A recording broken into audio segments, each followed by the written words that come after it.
Hi, welcome to elite. So dear teachers, எல்லாருமே வந்து அவங்கவுங்க கவர்மெண்ட் எக்ஸாம்ஸ்க்கு வந்து ஃபோக்கஸ் பண்ணி படிச்சுட்டு இருப்பீங்க. ஸோ எல்லா எக்ஸாம்ஸ்லையும் காமனாக இருக்கக்கூடிய ஒரு டாப்பிக்காக வந்து பார்த்தீங்கன்னா அந்த சைக்காலஜி இருக்கு. ஸோ சைக்காலஜின்றது வந்து ஒரு மேஜரை தாண்டி நமக்கு ஒரு இம்பார்ட்டன்ட் ரோல் வந்து ப்ளே பண்ணுது. சரிங்களா? இன்றைய காலகட்டத்துக்கு மேஜர்ல நம்ம என்னதான் புலியா இருந்தாலும் சைக்காலஜின்ற ஒரு விஷயம் நமக்கு தெரிஞ்சாதான் இன்றைய மாணவர்களுடைய மனநிலைக்கு நம்மளால வந்து முன்னேற்றி கொண்டு போக முடியும். நம்ம என்ன சொல்ல வரோன்றதை கன்வே பண்றதுக்காக அவனுடைய சூழ்நிலையை புரிஞ்சுக்கிறதுக்காண்டி சைக்காலஜி யூஸ் ஆகுது. ஸோ சைக்காலஜி தயவு செஞ்சு ஸ்கிப் பண்ணாதீங்க. உங்களுடைய போஸ்டிங் நிர்ணயம் பண்றதுக்கான மெயின் சோர்ஸே வந்து சைக்காலஜி தான். அதை என்னால முடிஞ்ச வரைக்கும் நான் எவ்வளவு சிம்பிளா சொல்ல முடியுமோ நான் சொல்ல ட்ரை பண்றேன். ஸோ வாங்க வீடியோக்குள்ள போகலாம். ஸோ இன்னைக்கு நம்ம பார்க்குற டாபிக் வந்து பார்த்தீங்கன்னா அசஸ்மெண்ட் ஆஃப் இன்டெலிஜென்ஸ். ஓகேவா? ஸோ இந்த அசஸ்மெண்ட் அப்படின்றது என்னன்னா மதிப்பீடு. இன்டெலிஜென்ஸ் அப்படின்றது வந்து என்னன்னா நமக்குடைய அறிவுத்திறன். ஓகேவா? ஸோ இப்போ அசஸ்மெண்ட் அப்படின்றதுல வந்து அறிவு, திறன், செயல்திறன், கற்றல், முன்னேற்றம். அதாவது ஒரு மாணவன் நம்ம இது எல்லாமே வந்து பார்த்தீங்கன்னா ஸ்டூடெண்ட்ஸை பற்றி தான் நம்ம பேச போறோம். ஸ்டூடெண்ட்ஸோட அறிவு, அவனோட திறமை எப்படி இருக்கு, அவனோட செயல் ஆக்டிவிட்டிஸ் எப்படி இருக்கு, அவன் எப்படி படிப்பான், எப்படி எப்படிலாம் க்ரோ ஆகுறான் அப்படின்றத வந்து ஒரு டெஸ்டிங் மூலியமா வந்து இதை கன்சிடர் பண்றாங்க. ஓகேவா? ரைட். ஸோ இந்த இன்டெலிஜென்ஸ் அப்படின்றது வந்து நம்ம வந்து ஒரு ஒரு மாணவனுக்கும் சராசரியா வந்து எவ்வளவு இருக்கு, அறிவு திறன் வந்து எப்படி இருக்குன்றத ஒரு ஒரு டெஸ்டிங் மூலமா மதிப்பீடு, அதாவது மார்க்ஸ் கொடுக்குறாங்க. ஸோ அதை வச்சுதான் நம்ம வந்து அவனுடைய டிசைடிங் எப்படி வந்து அவன் யோசிக்கிறான், எப்படி ஒரு விஷயத்தை வந்து சால்வ் பண்றான் அப்படின்றத நம்ம இதுல பார்க்க போறோம். ஃபர்ஸ்ட் வந்து அசஸ்மெண்ட் ஆஃப் இன்டெலிஜென்ஸ் அப்படின்னு பாக்குறோம். அதாவது அறிவுத்திறன் மதிப்பீடு. ஃபர்ஸ்ட் இதோட இது என்ன, இம்பார்ட்டன்ஸ் என்ன, இதோட மீனிங் என்ன அப்படின்னு பார்க்கும்போது ஒருத்தன் வந்து இப்போ ஃபார் எக்ஸாம்பிள் இதுல வந்து நான் வந்து ஃபார் எக்ஸாம்பிள் வந்து ஒரு 12th ஸ்டூடெண்ட் வந்து நான் கன்சிடர் பண்ணிக்கிறேன். இப்போ 12th ஸ்டூடெண்ட்ஸ் வந்து பாத்தீங்கன்னா 5th ஸ்டூடெண்ட் கம்பேர் பண்ணும்போது 5th ஸ்டாண்டர்ட் ஸ்டூடெண்ட் கம்பேர் பண்ணும்போது இவனுக்கு இதுல வந்து என்ன இருக்கும், இந்த ஸ்கூல்ல பத்தின ஒரு எக்ஸ்பீரியன்ஸ் இருக்கும், ஒரு படிப்பை பத்தின ஒரு எக்ஸ்பீரியன்ஸ் இருக்கும். அப்ப learn from the experience first. அடுத்து வந்து அவன் வந்து என்ன செய்வான், கொஞ்சம் லாஜிக்கலா யோசிப்பான், நிறைய ப்ராப்ளம் வந்து சால்வ் பண்ணுவான். ஏதாவது ஒரு பிரச்சனைன்னு இருந்தா அந்த பிரச்சனைக்கு ஏற்ற மாதிரி தன்னை வந்து அடாப்ட் பண்ணி அந்த சுச்சுவேஷன் வந்து சமாளிக்கிறதுக்கு ட்ரை பண்ணுவான். ஸோ இது எல்லாமே வயசு ஆக ஆக அவங்களுடைய அறிவு திறன் வந்து என்ன ஆயிட்டே இருக்கு, மேம்படுத்திக்கிட்டே இருக்கு, இன்க்ரீஸ் ஆகிட்டே போயிட்டு இருக்கு. ஸோ அப்ப அது எப்படி இம்ப்ரூவ் ஆகுது, அந்தந்த ஸ்டேஜுக்கு அவனுக்கு கரெக்டான அறிவுத்திறன் தான் இருக்கா அப்படின்றத நம்ம செக் பண்றதுக்காண்டி தான் சில டெஸ்டிங்ஸ் சில சயின்டிஸ்ட் வந்து சொல்லியிருக்காங்க. அது என்னன்றது ஒவ்வொன்றா பார்ப்போம். ஓகேவா? ரைட். நெக்ஸ்ட் வந்து பாருங்க, meaning of the assessment and intelligence. So first வந்து ஒரு ஸ்டாண்டர்டைஸ்டா வந்து நம்ம ஒரு டெஸ்ட் வந்து வைக்கணும், ஒரு சோதனை ஒன்று வைக்கணும். ஸோ அந்த சோதனை வந்து வச்சாதான் இதுல யாருக்கு எவ்வளவு இருக்கு, எவ்வளவு வேல்யூஸ் இருக்கு, அந்த வேல்யூஸ்க்கு ஏற்ற மாதிரி நம்ம என்னென்ன பண்ணணும், அதுக்கான எக்யூப்மெண்ட் என்னென்ன கொடுக்கணும் அப்படின்றத நம்ம பார்க்க முடியும். அப்ப அசஸ்மெண்ட் ஆஃப் இன்டெலிஜென்ஸ்ன்றது வந்து ஒரு systematic measurement of the person intellectual abilities. அதுக்கான ஒரு டூலு தான் நம்ம இந்த டெஸ்ட் யூஸ் பண்ணிட்டு இருக்கோம். ஓகேவா? ஸோ அது என்னென்ன டெஸ்ட் யூஸ் பண்றோம் அப்படின்றத நம்ம இங்க பார்க்க போறோம். இது எதெல்லாம் வந்து டிட்டர்மைன் பண்ணுது, எதெல்லாம் நமக்கு வந்து கொண்டு வருது பாத்தீங்கன்னா, ஃபர்ஸ்ட் இன்டெக்சுவல் லேர்ன். இன்டெக்சுவல் லெவல் அப்படின்றது வந்து பாத்தீங்கன்னா ஒரு அறிவுத்திறனுடைய நிலை, அவன் வந்து எந்த ஸ்டேட்ல இருக்கான் அப்படின்னு, அவனால எவ்வளவு கெப்பாசிட்டியில லேர்ன் பண்ண முடியும், அதே மாதிரி அவனுக்கான வந்து பொட்டன்ஷியல் எவ்வளவு வந்து அவனுடைய திறமை வந்து வெளியே அவனால கொண்டு வர முடியும் அப்படின்னு பாக்குறது. அப்புறம் ரொம்ப என்னால வந்து பின்தங்கி இருக்கிற ஸ்லோ லேர்னர்ஸ், அவங்களால வந்து எவ்வளவுதான் எஃபர்ட் போட்டாலும் அவனால வந்து முடியாது. காரணம் சில சில குறைபாடுகள் இருக்கும், சில வந்து மெமரி பவர் ரொம்ப கம்மியா இருக்கும், அவங்களுக்கு ஏற்ற சில இதெல்லாம் இருக்கும். அதுக்கான எஃபெக்ட்ஸ் எல்லாம் என்னென்ன இருக்கு அப்படின்றத பாக்குறோம். அப்ப இந்த 4 விஷயங்கள் தான் ஒருத்தனுடைய அறிவு திறன் வந்து எப்படி இருக்குன்றத வந்து நமக்கு வந்து உணர்த்த போகுது. சரி, இப்ப இந்த டெஸ்டிங் பண்றோமேப்பா, இதுல இருந்து என்ன கிடைக்கும், எதை வச்சு அந்த ரிப்போர்ட் சொல்லுவாங்க அப்படின்னா ஐக்யூ. இதுதான் அந்த ஐக்யூ. இது ரொம்ப ரொம்ப இம்பார்ட்டன்டானது. இது ரிலவெண்டா தான் நமக்கு டிஆர்பில வந்து அதிகமா கொஸ்டின்ஸ் வந்துட்டே இருக்கு. அப்ப இந்த ஃபார்முலா ரொம்ப முக்கியம். ஐக்யூ அப்படின்னு என்னது, mental age by chronological age into 100. அதான் நமக்கு பர்சன்டேஜா கிடைக்கும். ஓகேவா? ஸோ அப்ப இந்த இதுல தான் இன்டூ 100 பண்ணும்போது மன வயது டிவைடட் பை கால வயது இன்டூ 100. ஸோ அப்ப மன வயது அப்படின்றது என்னன்னா அந்த இன்டெக்சுவல் அறிவு திறனுடைய அந்த பெர்ஃபார்மன்ஸ், இந்த ஸ்டேஜ்ல வந்து அவனுடைய ஸ்டேஜ் ஆஃப் லெவலுக்கு ஏற்ற மாதிரி அவன் யோசிக்கிறானா, இல்ல அதை தாண்டி யோசிக்கிறானா அப்படின்றத பாக்குறோம். இந்த அதை தாண்டி யோசிக்கிறாரு பாத்தீங்களா, அதுதான் வந்து நம்ம எம்ஏன்னு சொல்றோம், அந்த மென்டல் ஏஜ், மன வயதுன்னு சொல்றோம். குரானிக்கல் ஏஜ் அப்படின்றது உண்மையான வயது. இதுக்கு ஒரு சின்ன எக்ஸாம்பிள் வந்து நான் சொல்றேன். அதாவது இந்த ஒரு 8th ஸ்டாண்டர்ட் படிக்கிற பையன் வந்து பாத்தீங்கன்னா 10th ஸ்டாண்டர்ட் படிக்கக்கூடிய ஒரு மேக்ஸ் ப்ராப்ளம்ஸ் வந்து சால்வ் பண்ணுவான். இந்த மாதிரிலாம் இருக்கும். நிறைய வந்து கற்பனை திறன் வந்து அதிகமா யோசிப்பாங்க. அது இந்த ஸ்டேஜுக்கு இல்லாததே நீ பயங்கரமா யோசிக்கிறான்னு சொல்றது. அந்த ஒரு யோசிக்கிறாங்க பாத்தீங்களா, அந்த ஒரு ஸ்டேஜ் தான் நம்ம என்ன சொல்றோம்னா அந்த மன வயதுன்னு சொல்றோம். அவங்களோட ஆக்சுவல் ஏஜ் தான் வந்து பாத்தீங்கன்னு சொன்னா நம்ம வந்து குரானிக்கல் ஏஜ் அப்படின்னு சொல்லுவோம். ஓகே. ஸோ இதன் மூலியமா வந்து சில வேல்யூஸ் வந்து இங்க கொடுத்துருக்காங்க. ஐக்யூ ரேஞ்ச் வந்து பாத்தீங்கன்னா 130க்கு மேல இருந்துச்சுன்னா அவங்க வந்து வெரி சுப்பீரியர் அண்ட் கிஃப்டட் சைல்டுன்னு சொல்லுவாங்க. 110 டு 129 வரை இருக்கக்கூடியவங்க வந்து சுப்பீரியர். 90 டு 109 சொல்றவங்க வந்து ஆவரேஜ்னு சொல்லுவோம். 70 டு 89 சொல்றவங்க வந்து பிலோ ஆவரேஜ். அண்ட் 70க்கு ரொம்ப கீழே இருக்காங்கன்னா அவங்க ஏதோ சம் டிசபிலிட்டிஸ்ல இருக்காங்க அப்படின்றது நம்ம புரிஞ்சுக்கிறோம். ஓகேவா? ஸோ இந்த கிஃப்டடுக்கு வந்து பாத்தீங்கன்னு சொன்னா அந்த மேக்ஸிமம் ட்வின்ஸ் இந்த மாதிரி இருக்காங்க இல்லையா, இரட்டை குழந்தைகள் அந்த மாதிரி இருக்காங்கல்ல, ஸோ அவங்களுக்குலாம் வந்து பாத்தீங்கன்னா இந்த மாதிரி சுப்பீரியர் கிஃப்டடா இருப்பாங்க. ஸோ இதுல வந்து 110, 129, 90 இந்த மாதிரி இருக்கக்கூடிய இந்த வேல்யூஸ் எல்லாம் வந்து ஈஸியா ஞாபகம் வச்சுக்கிறதுக்கு ஒரு சின்ன ஒரு ட்ரிக் மட்டும் சொல்றேன். ட்ரிக்ன்றத ஒரு கதமே ஞாபகம் வச்சுக்கோங்க. இப்போ நம்ம 12th எல்லாம் படிக்கும்போது வந்து பாத்தீங்கன்னு சொன்னா நமக்கு மார்க்ஸ் வந்து பாத்தீங்கன்னா ஒரு 150 மார்க்ஸ் நம்ம டெஸ்ட் எழுதியிருப்போம். எக்ஸாமினேஷன் வந்து 150 மார்க் எழுதியிருப்போம் இல்லையா.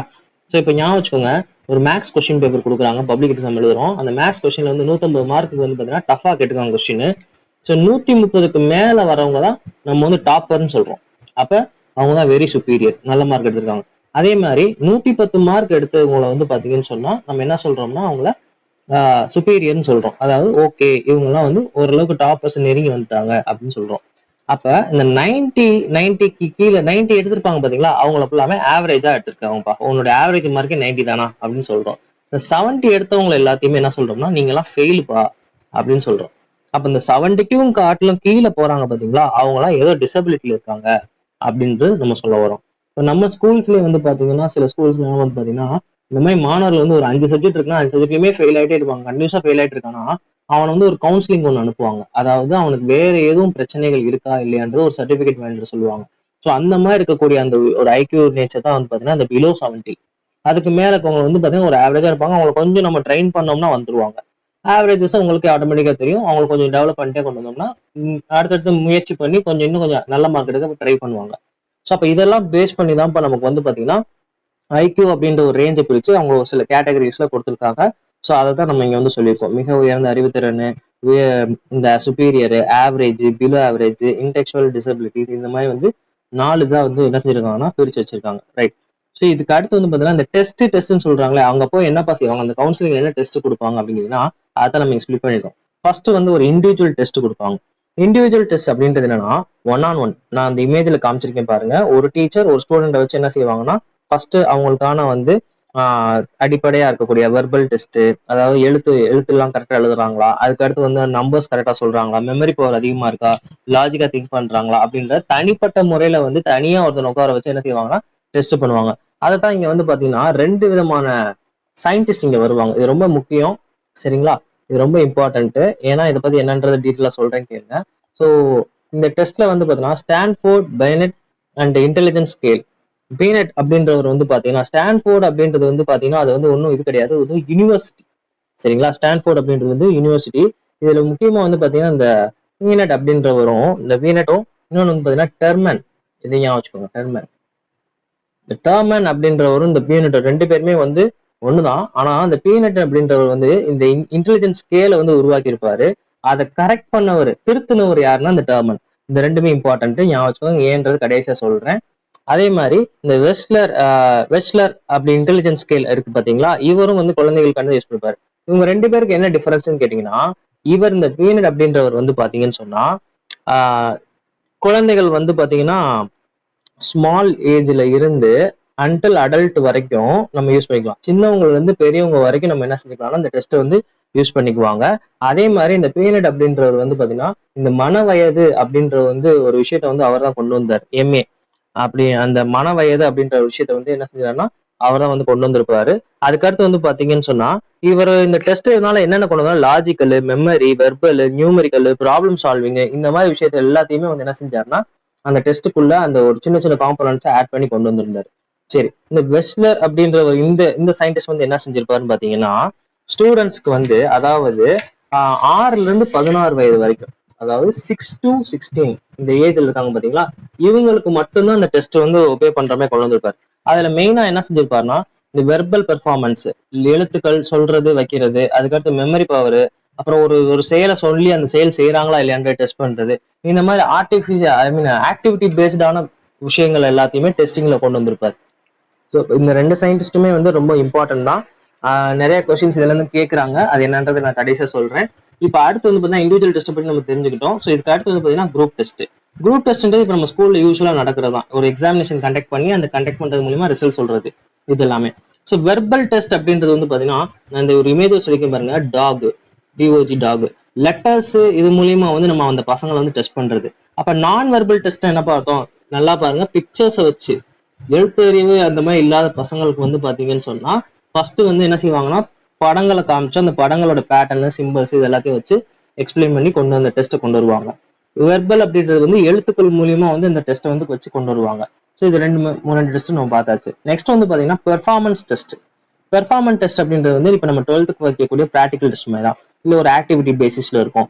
அது என்ன செய்யும்னா நம்மளுடைய மோட்டார் ஸ்கில்லையும் அந்த ப்ராப்ளம் சால்விங்கோடைய தன்மையும் வந்து அதிகப்படுத்தும். இந்த இது வந்து ஒரு ஆக்டிவிட்டி பேசிஸ்ல செஞ்சு கொண்டு வாங்கப்பா அப்படின்னு சொல்றது, ஒரு ரிசல்ட்டை கண்டுபிடிக்கிறது, இந்த மாதிரி இருக்கக்கூடியது பெர்ஃபார்மன்ஸ் டெஸ்ட். ஸோ இந்த 5 டெஸ்ட்டுமே ரொம்ப இம்பார்ட்டன்ட். ஏதாவது வந்து கொஸ்டின்ல எப்படி கேட்பாங்கன்னா, ஏதாவது ஒரு இன்சிடென்ட் பேசிஸ் உனக்கு வந்து ஒரு கண்டென்ட் மாதிரி கொடுத்துட்டு இந்த இன்சிடென்ட் வந்து இந்த மாதிரி இந்த மாணவன் வந்து சரி செய்யறான், அது வந்து எந்த வகையான டெஸ்ட்ல வந்து நமக்கு வந்து சேரும் அப்படின்றதும் கேட்பாங்க கொஸ்டின்ஸ். ஸோ அதனால இதை கொஞ்சம் நல்லா நோட் பண்ணி வச்சுக்கோங்க. ரைட். நெக்ஸ்ட் வந்து பாத்தீங்கன்னா characteristics of good intelligence test. ஒரு டெஸ்ட் நம்ம கண்டக்ட் பண்றோம்ப்பா, அதோடைய பண்பு தான் என்ன, அதோடைய குட் கேரக்டர் தான் என்ன அப்படின்னு பாக்குறோம். ஃபர்ஸ்ட் நம்ம வந்து வேலிட் பண்ண தெரியணும். அந்த டெஸ்ட் வந்து அடிப்படை என்ன, அது வந்து கரெக்டான சோதனை தானா அப்படின்றத நம்ம வந்து கரெக்டா இது பண்ணணும். சரிங்களா? அது வந்து அந்த அளவிடல் வந்து பெர்ஃபெக்டா வந்து நம்ம வந்து என்ன செய்யணும், வேலிட் பண்ண தெரியணும். அடுத்து வந்து பாத்தீங்கன்னா நண்பகத்தன்மை, அதாவது ரியலபிலிட்டி. உண்மையிலே சொல்லணும்னா இது வந்து டெஸ்ட் வந்து எல்லா டீச்சர்ஸும் பார்ஷியாலிட்டி பார்க்காம யார் திருத்தினாலுமே வந்து அதே மார்க்ஸ் தான் கொண்டு வரணும். இப்ப நம்ம பேப்பரே ஒரு பேப்பர் திருத்துறோம் 80 போடுறோம், அதே இன்னொரு டீச்சர் கையில போனாலும் அதே 80 தான் வரணும், எத்தனை பேர் கையில போனாலும் அதே 80 தான் வரும். அந்த மாதிரி தான் நண்பகத்தன்மை வந்து கண்டிப்பா அது ரொம்ப முக்கியமான ஒரு விஷயம் அண்ட் ரொம்ப இம்பார்ட்டன்ட். இது ரிலவெண்டா கொஸ்டின்ஸ் வந்து கேட்டிருக்காங்க. ஸோ இது நல்லா ஞாபகம் வச்சுக்கோங்க.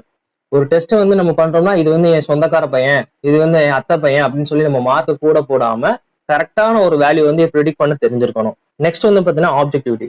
ஒரு டெஸ்ட் வைக்கிறோம், அந்த வைக்கிறது மூலியமா வந்து வரக்கூடிய நம்மளுடைய கான்செப்ட் ரிசல்ட் சொல்றோம் இல்லையா, அந்த ரிசல்ட்னால வந்து அந்த பையனோட இது வந்து பாதிச்சிடக்கூடாது.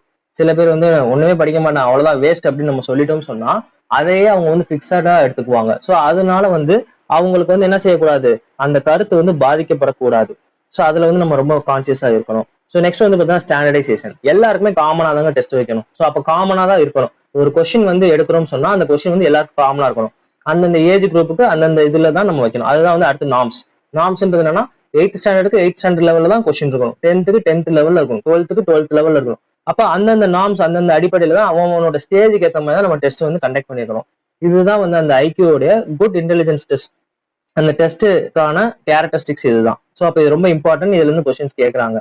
நெக்ஸ்ட் வந்து பாத்தீங்கன்னா இந்த இன்டெலிஜென்ட் அசஸ்மெண்ட் பண்றதோடைய நன்மைகள் என்ன, அதாவது வாட் ஆர் த இம்பார்ட்டன்ஸ், எதுக்கு முக்கியத்துவம் கொண்டது அப்படின்னா, இந்த டெஸ்ட் வைக்கிறதுனால நம்ம வந்து கிஃப்டட் சில்ட்ரன்ஸ் யார் யாருன்றது ஈஸியா கண்டுபிடிக்க முடியும், ஸ்லோ லேர்னர்ஸ் யார் யாருன்னு ஈஸியா கண்டுபிடிக்க முடியும், அவங்களுக்கான ஒரு கைடன்ஸ் நம்ம கொடுக்க முடியும், அவங்களுக்கு ஒரு பிளான் பண்ணி தர முடியும்.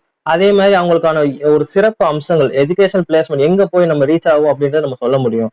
அதுக்கடுத்து சப்போஸ் அதுல ஏதாவது ஒரு குன்றிய பின்தங்கி இருக்காங்க, அவங்களுக்கு வந்து ஏதாவது ஒரு டிராபேக்ஸ் இருக்கு அப்படின்னா அவங்களுக்கு நம்மளோட சப்போர்ட் என்னவோ அதை நம்மளால கண்டிப்பா வந்து என்ன செய்யணும், கொடுக்க முடியும். ஸோ இப்போ சில பேர் வந்து மெமரி பவர் ரொம்ப கம்மியா இருக்குன்னு, ஸோ அவங்களுக்கான மெமரி பவருக்கானது காலைல எந்திரிப்பா, நிறைய தண்ணி குடிப்பா அப்படின்னு சொல்லி நம்ம சொல்லக்கூடிய அந்த அட்வைசஸ், அவங்களுக்கான ஆதரவு எல்லாமே தரக்கூடியது எல்லாமே இந்த இன்டெலிஜென்ட் அசஸ்மெண்ட் மூலியமா தான் நமக்கு வந்து கிடைக்குது. ஓகே. ஸோ இதுல என்ன குறைபாடுகள், ரொம்ப முக்கியமான ஒரு விஷயம். என்னென்ன குறைபாடுகள் அப்படின்னு கேட்டீங்கன்னா, இந்த ஐக்யூ டெஸ்ட் மூலியமா வந்து பாத்தீங்கன்னா ஒருத்தனோட கிரியேட்டிவிட்டியை நம்மளால மெஷர் பண்ண முடியாது. ஏன்னா இறைவனால் படைக்கப்பட்ட அனைவருமே வந்து அந்த குழந்தைங்களுக்கான கிரியேட்டிவிட்டின்றது அவங்கவுங்கள சார்ந்ததுதான். அப்ப அதை வந்து ஒரு டெஸ்டிங் மூலியமா நம்ம வந்து என்ன செய்யக்கூடாது, ஆராய்ச்சி பண்ண முடியாது. ஓகேவா? அதே மாதிரி கல்ச்சுரல் பேசிஸ் ஆஃப் எக்ஸிஸ்ட் அப்படின்றது பாத்தீங்கன்னா ஒவ்வொரு ஸ்டேட்லயும் ஒவ்வொரு விதமான ஸ்டைல் ஆஃப் டீச்சிங் இருக்கும், ஒவ்வொரு விதமான மெத்தட்ஸ் இருக்கும். ஸோ அது மூலியமாவும் அவங்களோட ஐக்யூ வந்து லெவல் வந்து டிஃபர் ஆகும். ஸோ அப்ப அதை வந்து நம்ம இங்க வந்து பெருசா வந்து குறைபாடுல நம்ம எடுத்துக்கவே முடியாது. Intelligence is not fixed. அறிவு நிலையானது அல்ல. ஏன்னா இன்னைக்கு படிப்பான், நாளைக்கு படிக்காம போவான், நாளை கழிச்சு நல்லாவே படிப்பான். இன்னைக்கு ஸ்லோலனா இருக்கவன் நாளைக்கு கண்டிப்பா என்ன செய்வான், ஒரு நல்ல ஒரு பொசிஷனுக்கு போவான், நல்ல ஒரு என்கரேஜ்மெண்ட்க்கு மாறுவான். ஸோ அப்ப அது வந்து நம்மளால என்ன செய்ய முடியாதுன்னா அறிவை வந்து நம்மளால என்ன செய்ய முடியாது, ஃபிக்ஸ் பண்ணவே முடியாது. ஸோ அதான் வந்து சொல்றாங்க intelligence is not fixed. Emotional intelligence is not measured.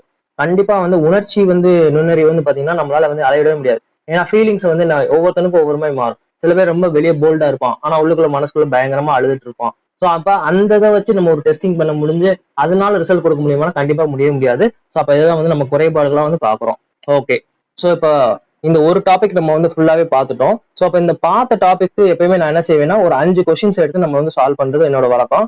So அப்ப நான் இந்த சொல்லியிருக்கக்கூடிய இந்த கண்டென்ட் ரிலவெண்டா இது வரைக்கும் நம்மளுடைய டிஆர்பில கேட்ட கொஸ்டின்ஸ் என்னென்ன இருக்கு அதை நம்ம சால்வ் பண்ணலாம். ஓகேவா? ரைட். ஸோ வாங்க பார்க்கலாம். ஸோ ஃபர்ஸ்ட் கொஸ்டின் வந்து பாருங்க 2021 வந்து கேட்ட கொஸ்டின், ஐக்யூ கால்குலேட்டர் என்னப்பா, மன வயது டிவைட் பை கால வயது இன்டூ 100. ஸோ நம்மளை குழப்பறதுக்காண்டி நிறைய கொடுத்து வச்சிருக்காங்க. நம்மளோட இதுக்கு வந்து நம்ம கண்ணில் இது மட்டும்தான் போகணும். மன வயது டிவைட் பை கால வயது இன்டூ 100.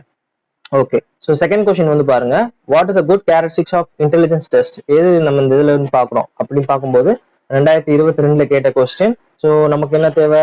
கண்டிப்பா வந்து நண்பகத்தன்மை, ரியலிபிலிட்டி அப்படின்றது தேவை. சரிங்களா? ரைட். ஓகே, இது நம்ம பார்த்தோம். ஓகே. ஸோ நெக்ஸ்ட் வந்து பாத்தீங்கன்னா WISC test is developed by. Binet வருவாரா? வரமாட்டாரு. டெர்மன் வருவாரா? வரமாட்டாரு. ஏன்னா பீனட்டோட இது கரெக்ட் பண்ணவர் தான் யாரு? இந்த டெர்மன்றவர். ஸ்பியர்மேன் அப்படின்றது வந்து பாத்தீங்கன்னா இன்டெலிஜென்ஸ் தியரின்னு ஒரு தனியா கொடுத்துருக்காரு, அவரும் வரமாட்டாரு. அப்ப யார் இருக்கா மிச்சம்? இந்த வெக்ஸ்லர் அப்படின்ற அந்த ஒரு சயின்டிஸ்ட் தான் இருக்காரு. அதே மாதிரி மறந்துடாதீங்க, 6ல இருந்து 16 வயது வரைக்கும் தான் அந்த டெஸ்ட்டை வந்து அவரால் பண்ணுவாங்க. அதுக்கான ஸ்கேல் தான் அவர் ரெடி பண்ணியிருக்காரு. ஓகேவா? ஆனா இந்த பீனட் அப்படின்றவர் வந்து பாத்தீங்கன்னா பீனேன்னு கூட சொல்லலாம். பீனே அதாவது பீனேன்றது வந்து பாத்தீங்கன்னா அந்த சயின்டிஸ்டோட நேம் தான். ஸோ அவர் வந்து பாத்தீங்கன்னு சொன்னா சின்ன வயசுல இருந்து அடல்ட்ஸ் வரைக்கும் இருக்கக்கூடியவங்க எல்லாருக்குமே அந்த ஐக்யூ டெஸ்ட் வந்து நம்ம யூஸ் பண்ணிக்கலாம்னு சொல்லிப்போம். ஸோ அப்போ இதோட ஆன்சர் வந்து பாத்தீங்கன்னா வெக்ஸ்லர் அப்படின்றது. ஓகே.